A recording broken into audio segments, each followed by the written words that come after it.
I call that proof enough of something strange, and good reason to believe that whatever made these prints isn't from here. I call that spilled wine, Faylor said with a wry smile, as he crushed a portion of the frozen boot print in his gloved hand and pressed the slush back into his wineskin. Spilled, but not wasted, he added, recorking the container. And proof enough for me. Are you going to drink that?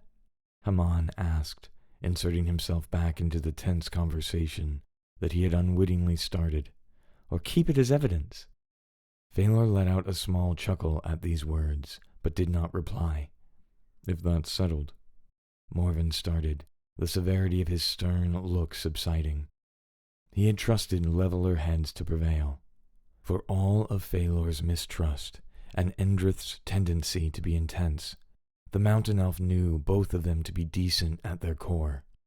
He had trusted the argument to play out on its own, and perhaps alleviate tension that could have otherwise reemerged at a worse time.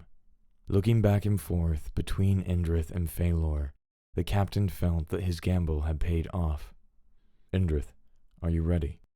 Endrith nodded in assent, and the captain turned away from the four of them, calling out to the disassembled force waiting behind them.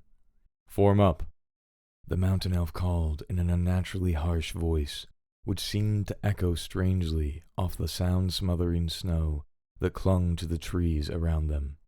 Anyone outside of their company would have been unsettled by the noise, but Morvin's soldiers had grown accustomed to the magic that murmured beneath the voice of the Manoth Din Velas. Morvin's people were native to the highest peaks of the world, places where the air was too thin for other peoples to breathe.